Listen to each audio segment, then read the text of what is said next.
जय गुरु जी। जय गुरु जी। शुक्राना गुरु जी, अनंतम अनंतम शुक्राना, बारंबार शुक्राना। गुरु जी ने आज एक बार फिर से सेवा का मौका दिया है, तो गुरु जी आपसे यही अरदास है और यही विनती है कि सेवा का मौका दिया है तो सिर पर हाथ रखकर इस सेवा को पूरा भी आप ही करवाना। जो पावे सो वो कहलवाना, और जो ना आपको अच्छा लगे वो मुंह से मत निकलवाना। मेरे मुख से, मेरी वाणी से ऐसा कोई भी शब्द ना निकले जिससे आपको बुरा लगे या आपकी किसी भी संगत के दिल को कोई ठेस पहुंचे। इसलिए गुरुजी हाथ सिर पर रखे बनाए रखना और सेवा लेते रहना। जब तक सारी संगतें आती हैं, जुड़ती हैं, तब तक थोड़ी देर के लिए गुरुजी का मंत्र जाप करते हैं। तो आइए संगत जी, गुरुजी का मंत्र जाप स्टार्ट करते हैं।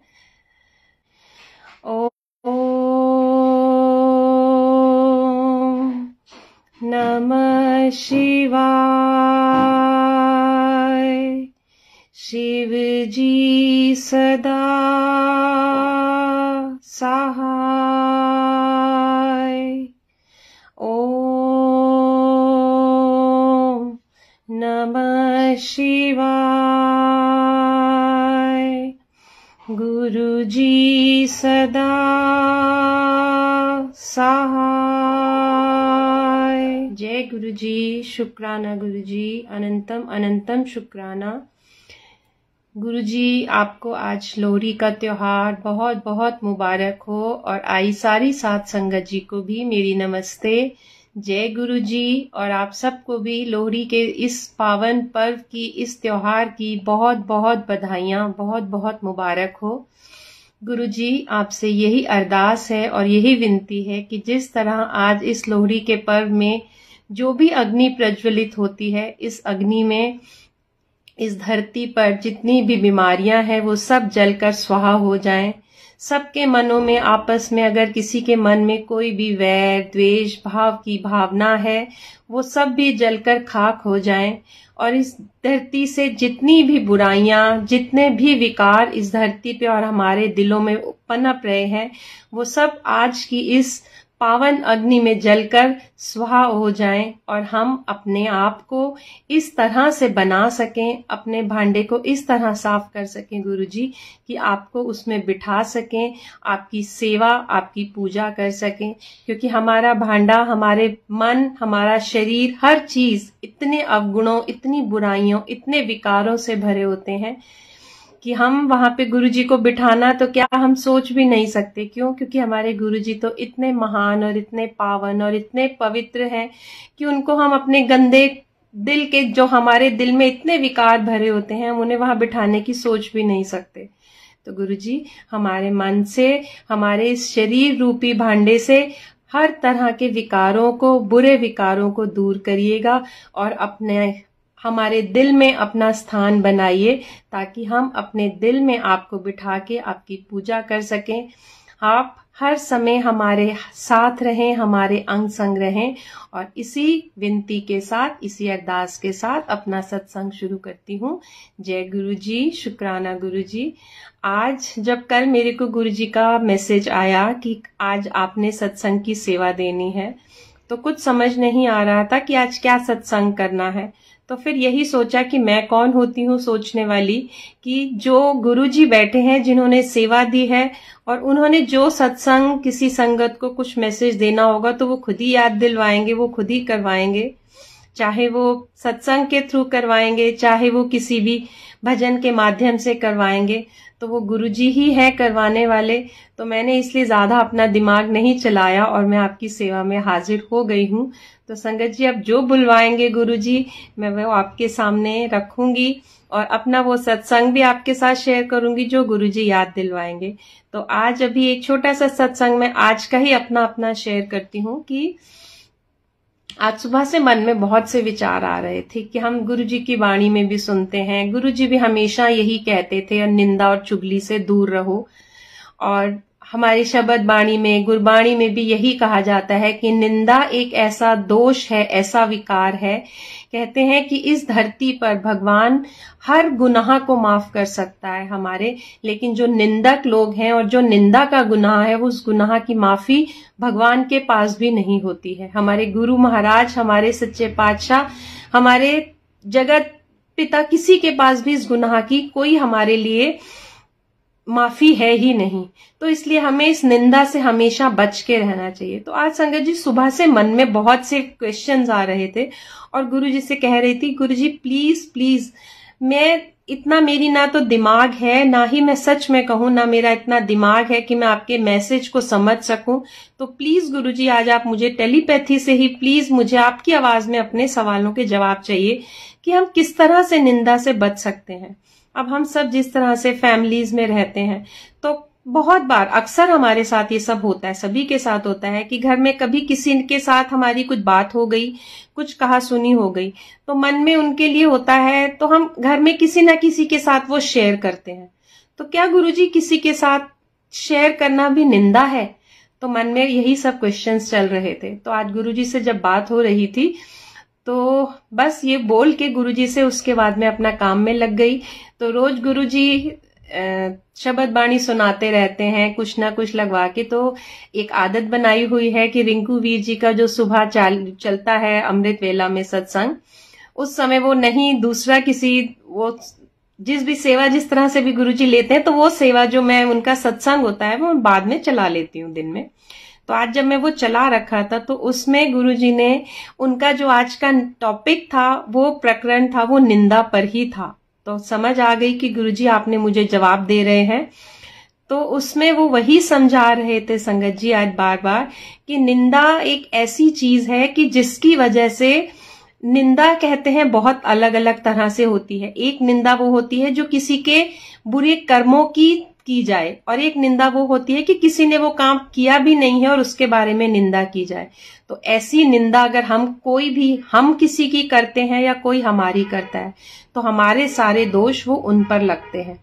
तो इसी तरह वो उसमें यही बता रहे थे कि हमें किसी की निंदा करनी ही क्यों है। कोई जो भी करे, घर में हो चाहे बाहर हो, चाहे कोई रिश्तेदार हो चाहे कोई फ्रेंड्स हो, वो जो भी करें, हमें उनसे कुछ लेना देना नहीं लेना है, ना ही हमें उनके बारे में कोई जिक्र करना है। अगर उन्होंने कुछ बुरा किया है तो वो उनके अपने लिए किया है और उनके अपने कर्म बढ़ाए हैं। तो ना हमें उनके बारे में सोचना है, ना हमें उनके बारे में कोई जिक्र करना है, और ना ही हमें उन्हें कुछ कहना है। क्यों? क्योंकि अगर हमने उनकी किसी भी प्रकार से, किसी भी तरह से उनकी उस गलती की या उसकी बुराई की हमने किसी के आगे भी डिस्कशन किया या जिक्र किया, तो उनकी वो सब कमियां या गलतियां वो भगवान हमें डबल करके हमारे कर्मों में लिख देता है। तो बहुत अच्छा आज उनके उसमें जवाब मिला कि हमें किसी की भी निंदा ना तो सुननी है और ना ही करनी है।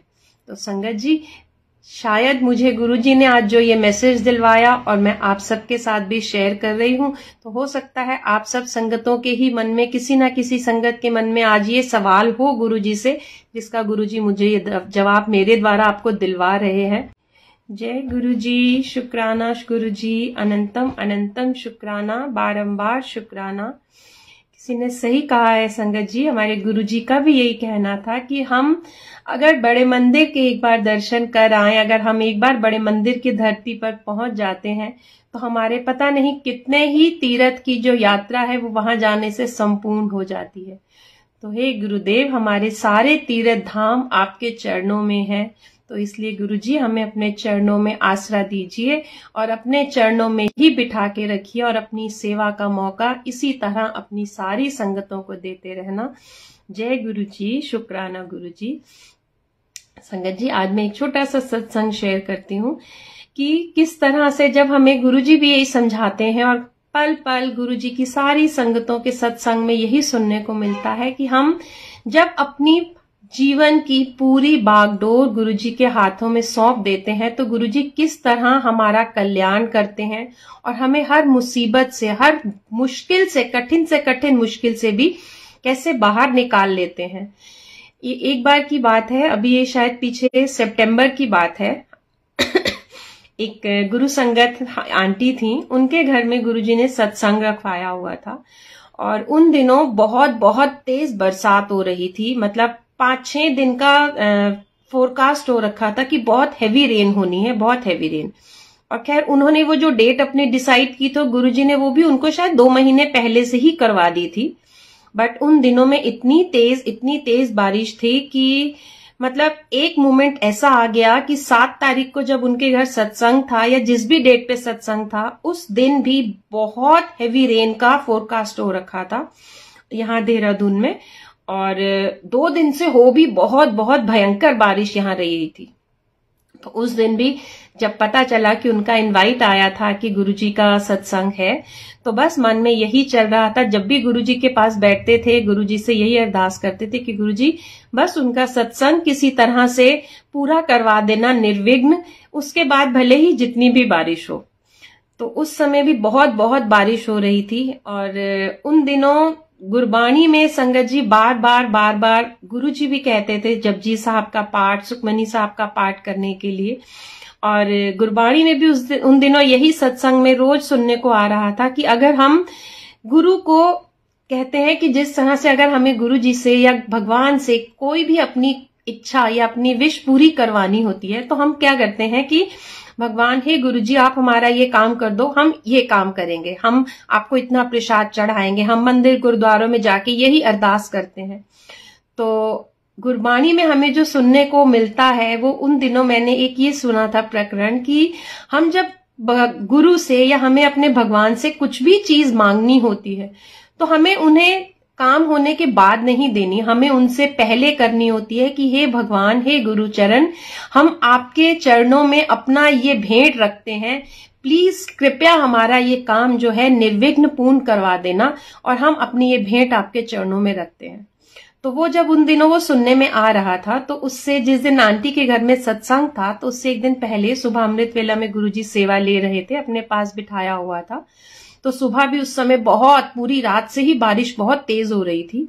और सुबह 6 बजे के करीब उन आंटी का मेरे पास कॉल आता है और उन्होंने देखा कि मैं ऑनलाइन हूं या जैसे भी, तो उन्होंने मुझे व्हाट्सएप कॉल किया और उन्होंने मुझे बहुत ही घबराए उससे और बहुत ही हताश उससे बोला कि आंटी मुझे तो लग रहा है कि सत्संग नहीं होगा, तो क्या मैं सबको मैसेज कर दूं, पोस्टपोन कर दें सत्संग को। तो मेरे पता नहीं उस समय जो मुझसे बुलवाया वो गुरुजी ने बुलवाया। तो मैंने आंटी को बोला कि आंटी ये बात बोली कैसे आपने, आप तो ये बात बोल के गुरुजी पर डाउट कर रहे हो, क्या आपको गुरुजी पर विश्वास नहीं है?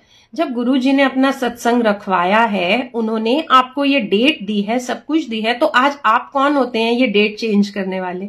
आंटी जब गुरुजी ने रखवाया है तो आप गुरुजी पर ही छोड़िए और बस आप अपना काम करिए, आप अपनी अरदास करते रहिए। आप एक काम करिए आंटी, आप जपजी साहब का जितना ज्यादा से ज्यादा पाठ हो सकता है आप करिए।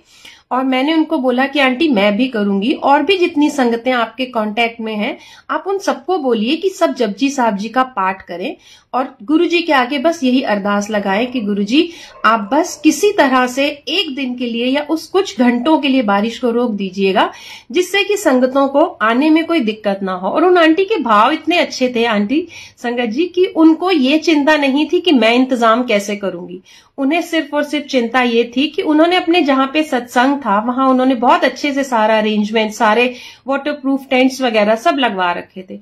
बट उनको सिर्फ और सिर्फ मेन जो टेंशन हो रही थी वो संगतों की हो रही थी कि अगर इतनी तेज बारिश होगी तो रोड्स भी ब्लॉक हो जाती हैं, संगतें पहुंचेंगी कैसे, उनको दिक्कत होगी। दूसरा वहां पे जो सेवादार बाहर काम करेंगे वो बेचारे बारिश में काम कैसे करेंगे, वो गाड़ी वगैरह करनी या जैसे भी जोड़ों की सेवा वो कैसे करेंगे। तो उनकी जो सारी टेंशन वो थी वो संगतों के लिए थी। तो गुरुजी ने उनका भी भाव देखा, फिर उनके मन का और हमारा सबका विश्वास देखा।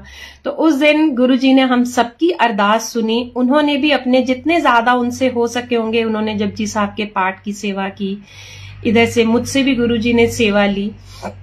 और उस दिन का ये था कि सुबह 10-11 बजे के करीब उनका शाम को 3 बजे से सत्संग था और 10-11 बजे ही यहाँ बारिश बिल्कुल रुक गई थी और बहुत अच्छी धूप खिल गई थी। तो ये था कि जब सब संगतें वहां पहुंच गई, सत्संग शुरू हो गया और 3 से 5 का सत्संग था। तो 5 बजे जब भोग पड़ना था तो भोग आरती से पहले ही जस्ट आरती से पहले शुक्राना भजन चल रहा था तो बारिश ने इस तरह से रूप लिया कि बस लग रहा था कि गुरुजी थैंक यू, आप ये अमृत वर्षा करवा रहे हैं और आप साक्षात विराजमान अपने दर्शन दे रहे हैं कि मैंने सत्संग पूरा करवा दिया।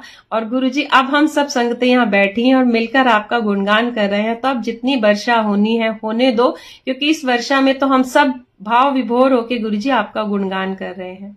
तो उस दिन संगत जी गुरुजी ने इतने अच्छे से वो सत्संग पूरा करवाया और जितनी देर संगतें वहां बैठी रही, शायद बरसात होती रही और बाद में बंद भी हो गई, लेकिन बस उस सत्संग से गुरुजी ने ये हमें विश्वास दिलवा दिया कि हमें कभी भी कोई भी अगर हम काम करते सोचते हैं तो अगर गुरुजी, हम भी कुछ नहीं है संगत जी सोचने वाले, अगर हमें गुरुजी ने करवा रहे हैं तो वो करवाने वाले भी वही हैं और पूरा भी वही करवाते हैं। तो हमें बस काम को शुरू करने से पहले अपनी सारी की सारी टेंशन और सारी बागडोर गुरुजी के हाथ में दे देनी है कि गुरुजी आपने ही संभालना है और आपने ही पूरा करवाना है।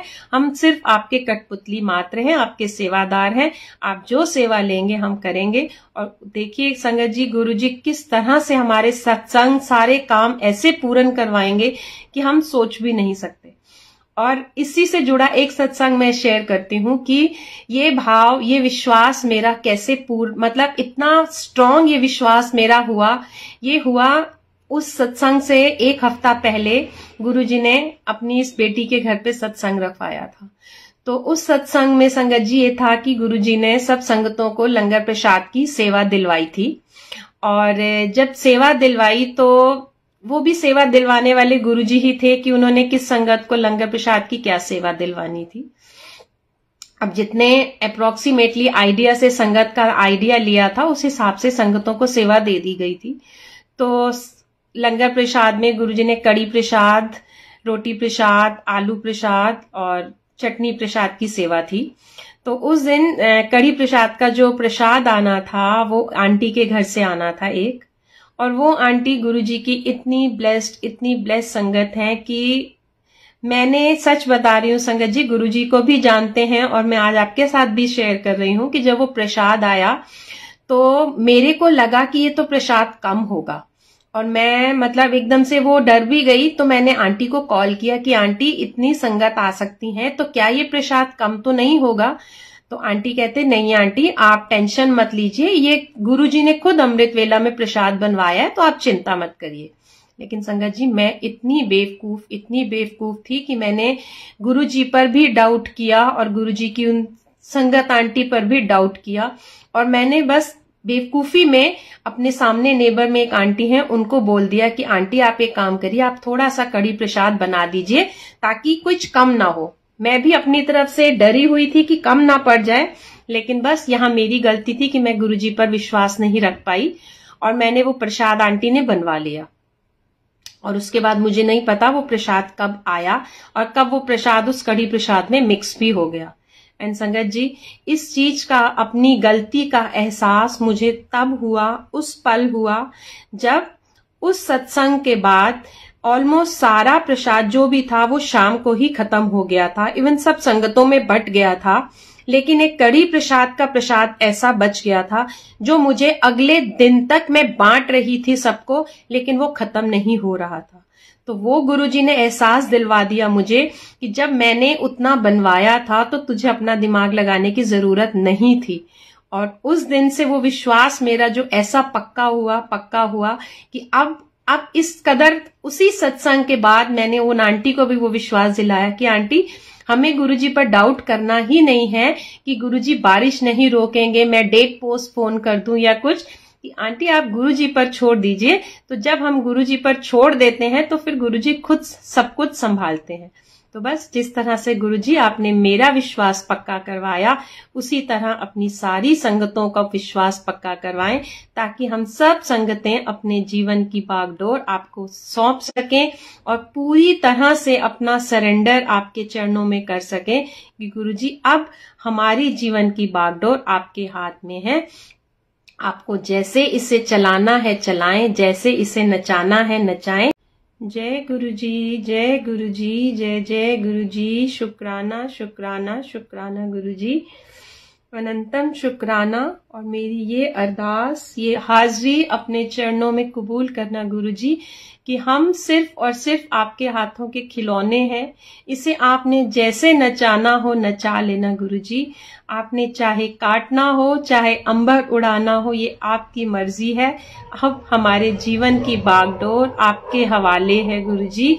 आपको इसे जैसे रखना हो रखना, बस और बस अपने चरणों से दूर मत करना, ना ही हमें अपने से दूर करना, क्योंकि अब अगर हम आपसे दूर हुए तो गुरुजी फिर कहीं के नहीं रहेंगे। इसलिए गुरुजी हमारा हाथ सदा सदा सदा थाम के रखना। जय गुरुजी। शुक्राना शुक्राना शुक्राना गुरुजी। संगत जी, एक सत्संग आज मैं शेयर करती हूँ कि किस तरह से हमें नहीं पता होता कि हमने क्या काम कब करना है। हम अपना सोचते हैं कि ये काम हम आज करें, कल करें, कब करें, लेकिन जब और जिस पल वो काम होना है वो गुरुजी ने निर्धारित किया होता है, जिसका हमें पता भी नहीं होता। जब से गुरुजी से मिली, गुरुजी ने अपने से जोड़ा, तब से सब संगतों से सुनते थे कि घर में गुरुजी की गद्दी लगाई जाती है। सत्संग में जब कहीं जाते थे तो देखते थे गुरुजी की गद्दी लगी होती थी। तो मन में बहुत भाव था, बहुत शौक भी था, लेकिन बस डर लगता था कि पता नहीं गुरुजी गद्दी लगाएंगे, आप विराजमान होंगे तो घर पे पता नहीं आपकी सेवा ठीक से कर पाऊंगी कि नहीं। घर पे कोई और संगत, घर के और मेंबर्स जो थे वो अभी गुरुजी से ऐसा नहीं जुड़े थे, तो बस यही मन में एक डर रहता था कि गुरुजी पता नहीं किसी की क्या मन में रहेगा, कोई किस तरह से रिएक्ट करेगा। तो बस इसी एक छोटे से उठा पोह में लगी रहती थी कि पता नहीं गुरुजी कब आप गद्दी लगवाएंगे। मन में इच्छा बहुत थी। तो गुरुजी ने किस तरह से वो गद्दी अपनी घर में लगवाई, मैं वो आपसे शेयर करती हूँ। 30 जून को मेरा बर्थडे था और बर्थडे से पहले मैंने गुरुजी से सिर्फ इतना एक रिक्वेस्ट की थी कि गुरुजी, अब कहने को तो सब कहते हैं कि गुरुजी आपसे मांगना कुछ नहीं है, लेकिन एक बच्चा, एक बेटी अपने माँ बाप से नहीं मांगेगी तो और किससे मांगेगी। एक वही होते हैं जिस पर अपनी बेटी का पूरा अधिकार होता है, जो पूरे हक के साथ उनसे हम कुछ मांग पाते हैं। तो बस उस दिन गुरुजी के आगे एक मांग रखती कि गुरुजी और कुछ नहीं मांगती, बस एक इतनी सी विश, एक इतनी सी गिफ्ट मांग रही हूं कि किसी तरह से आप ऐसी किसी संगत के थ्रू मुझे विश करना जिसे मैं ना जानती हूं और मैं ये समझ सकूं कि हाँ, ये आपकी ही भेजी हुई थी और आपकी ही विश थी। तो बस एक विश रख तो दी थी। और मन में कई बार होता है संगत जी, हम सबका लालच जो है वो कभी पूरा हो ही नहीं सकता। गुरुजी हर पल हर क्षण हमें ब्लेसिंग्स देते हैं, लेकिन हम लोग ना तो उसे देख पाते हैं, ना महसूस कर पाते हैं, और बस यही रहता है कि गुरुजी आप तो आए नहीं, आपने तो हमें दिया नहीं। तो एक वो रहता था कि गुरुजी पता नहीं आप आएंगे या नहीं, और मैंने मांगा तो है लेकिन मुझे पता है गुरुजी आप तो मुझे नहीं दोगे, आप मेरे पास नहीं, ना मेरी सुनोगे। तो बस ये सोच के अपना वो हो गई और सो गए। सुबह गुरुजी ने घर पे मंदिर में ही अपना छोटा सा दरबार लगवा रखा था, वहां पे गुरुजी के स्वरूप विराजमान किए हुए थे। तो वहां पर मैं सुबह अमृत वेला में गुरुजी अपने पास बिठा लेते थे। तो उस दिन रात को पता नहीं गुरुजी ने बच्चों के मन में क्या भाव डाला, बच्चों को गुरुजी ने कहा समझाया। बच्चों ने अपने आप ही प्लानिंग की कि सुबह मम्मा जब मंदिर में जाएंगे अमृत वेला में बैठने के लिए, तो चलो हम कुछ वहां पे मम्मा के लिए हैप्पी बर्थडे का कुछ अच्छा सा डेकोरेट करके रख देते हैं। तो बच्चे जब वहां मंदिर में गए होंगे तब उन्होंने पता नहीं उनको गुरुजी ने क्या भाव दिया। गुरुजी ने उनको गद्दी लगाने के लिए बच्चों को बोला, बेटा बेटी हैं बड़े, छोटे नहीं हैं। उन्होंने जैसे उन्हें समझ आया, जो वहां पे उनको चेयर पड़ी दिखी और जो उसको बच्ची को चोला समझ आया, समझ तो काफी चुकी थी वो, क्योंकि वो भी सत्संग में जाती रहती कि किस तरह से गुरुजी को चोला पहनाना है, क्या करना है। और उन दोनों ने ही रातों रात वहां पर गुरुजी की गद्दी विराजमान कर दी, गुरुजी की गद्दी लगा दी और गुरुजी को चोला पहना के इतना सुंदर दरबार वहां पर सजा दिया। और जब मैं सुबह 4 साढ़े 4 बजे अमृत वेला के टाइम गई गुरुजी के पास, तो जब मैं दरवाजा खोल रही थी तो मतलब मैंने कर्टेन में देखा कि वहां बलून्स वगैरह लगे थे, तो मुझे लगा था कि बच्चों ने कुछ तो किया है। और मतलब वो मोमेंट मेरे लिए शायद मैं लाइफ में कभी भूल नहीं पाऊंगी कि मैंने जैसे ही कर्टेन ऑफ किए तो सामने गुरुजी की गद्दी विराजमान थी और मेरी आंखों के सामने इस समय वही फिर से पिक्चर सामने आ रही है और सामने गुरुजी की गद्दी विराजमान थी और गुरुजी की इतना सुंदर दरबार बच्चों ने सजा रखा था और वहां पे गुरुजी का एक नोट भी था कि ले पुत्र मैं आ गया। संगत जी, वो पल था कि वो पूरा अमृत वेला मैंने गुरुजी के साथ सिर्फ और सिर्फ आंखों में आंसू लेके बिताया कि गुरुजी मैंने तो आपसे सिर्फ एक विश मांगी थी कि आप मुझे विश कर देना बर्थडे, लेकिन आप तो स्वयं ही अपने आप ही घर पे विश देने, घर पे मुझे बर्थडे मतलब विश करने आ गए। तो गुरुजी ने मेरे पे इतनी मेहनत, इतनी रहमत उस दिन बरसाई कि वो दिन मेरे लिए ऐसा था कि आज से पहले पता नहीं मन में क्यों और कैसे, मुझे खुद भी नहीं पता था, पूरा दिन बर्थडे का जब भी कभी बर्थडेज होते थे तो कभी मन में कोई ऐसा उत्साह या ऐसी कोई वो नहीं रहती थी, मतलब सारा दिन बड़ा उदास सा जाता था। लेकिन वो दिन था जब गुरुजी ने एक पल के लिए भी मुझे ना तो उदास होने दिया, ना ही मुझे रोने दिया और ना ही मुझे बिल्कुल भी दुखी होने दिया। पूरा दिन मेरा गुरुजी के साथ और उनके प्यार में और उनकी रहमतों में इस तरह बीता, इस तरह हंसते खुशी खुशी बीता कि वाकई ही उस दिन महसूस हो गया कि हाँ गुरुजी आज आप मेरे साथ थे और आपने घर पर आके अपने विराजमान होके मुझे बहुत सारी ब्लेसिंग दी। इसके लिए गुरुजी आपका लख लख शुक्राना। एंड उस समय गुरुजी तब से बस मंदिर में विराजमान थे, बट मंदिर में वहां पर जो वॉल थी एक वो थोड़ा खराब हो रखी थी, तो वो काफी समय से सोच रहे थे। अभी पिछले 1 महीने से गुरुजी वहां पर काम करवा रहे हैं, तो इसलिए ये गुरुजी का दरबार मैंने अपने रूम में ही लगाया हुआ है। तो आज पिछले 1 महीने से गुरुजी यही रूम में मेरे साथ ही रहते हैं और मैं सुबह अमृत वेला भी यहाँ गुरुजी के साथ ही यही रूम में ही बिठाती हूँ, अपना पूरा करती हूँ। तो बस गुरुजी आपका ये जो मेरे लिए ब्लेसिंग थी शायद मैं कभी जीवन भर नहीं भूल सकती कि किस तरह से आपने आके अपने आप गद्दी लगवाई और आप इस घर में विराजमान हुए। तो इसलिए मैं सिर्फ यही बता रही थी कि हमें नहीं पता होता, हम सोचते हैं हम ये अब करेंगे, तब करेंगे, आज करेंगे, कल करेंगे, लेकिन गुरुजी ने जो जब करवाना है वो तभी करवाना है, ना तो उससे एक पल पहले और ना ही एक पल उसके बाद। तो इसलिए गुरुजी बस वो हर घड़ी हर पल आपकी रहमतों से भरपूर हो, आपकी रहमतों से भरा हो जो हमारी जिंदगी में आए। यही अरदास गुरुजी सारी संगतों की तरफ से आपके चरणों में कर रही हूँ। जय गुरुजी, जय जय गुरुजी। शुक्राना शुक्राना शुक्राना गुरुजी। हर पल शुक्राना, हर श्वास से शुक्राना, हर क्षण शुक्राना, आती श्वास से शुक्राना, जाती सांस से शुक्राना गुरुजी। इतना शुक्राना शायद हमारी सांसें भी कम पड़ जाए। जो आपने हमें दिया है उसके लिए शुक्राना हम शायद जीवन में पूरा कर ही नहीं सकेंगे। इसलिए गुरुजी अपनी सब संगतों पर अपनी मेहरें, अपनी कृपा इसी तरह बनाए रखना और अपना प्यार, अपनी मेहरें सब पर लुटाते रहना। आप सभी संगतों को लोहड़ी की बहुत बहुत बधाई हो।